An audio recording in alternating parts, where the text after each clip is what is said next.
July's giveaway, Light Blaster, Nero Trigger. Look at the end of the video.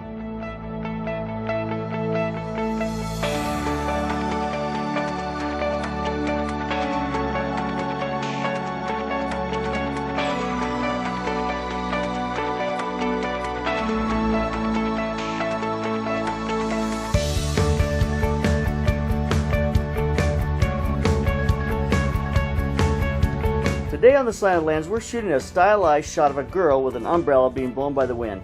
Just a fun exercise in lighting and also a look at just simple set pieces.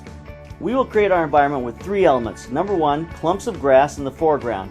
We're going to bring these closer to the camera and further from the camera, just kind of space them out. The closer we get them to the camera, the larger they are in the foreground and the more of the frame they cover. It also gives us more depth as they fall out of focus in the foreground.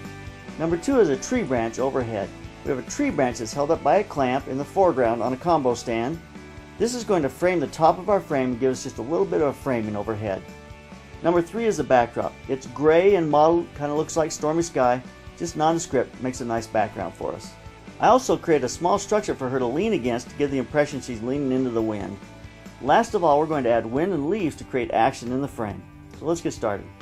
I'll be shooting on the 24-7mm Tamron lens at about 63mm. I've set the aperture wide open at 2.8, so my depth of field is very shallow.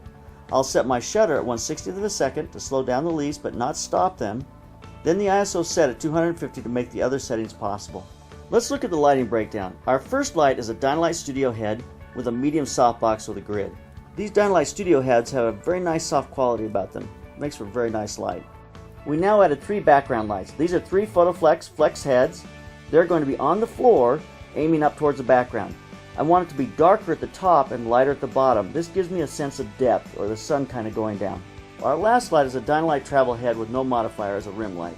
That's going to give us a nice hard light on the left. It'll rim her, it'll rim the grass. It gives us just a lot of depth. It makes for a nice look. Everything's ready now. We're going to go ahead and start to shoot. In order to get the dress up so it catches the wind, we have fishing lines tied in about 3 places. That'll help pick the dress up, be able to catch a little wind underneath it. And the guys now will start to throw leaves into the fan as we shoot each frame. This process is slow and gets a bit tedious as we have to throw leaves and lift the dress after each shot. To create the flowing look of our dress, Jolene took 2 dresses from H&M and layered them one on top of the other. The top dress was cut all the way up and the bottom dress was slit just above her knee.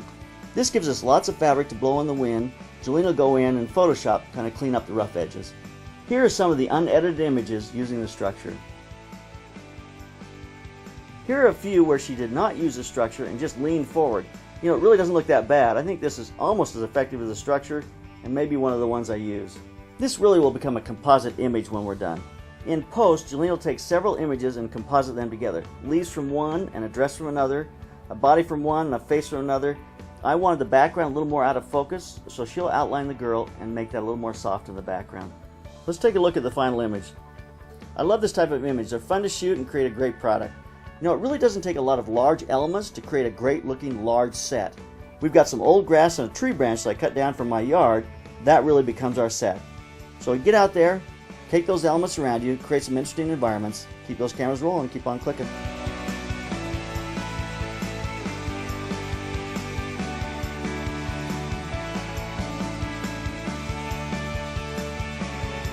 Here's our international giveaway for the month of July, a Light Blaster and a Nero Trigger. Go to theslanterlens.com and sign up. Don't miss out.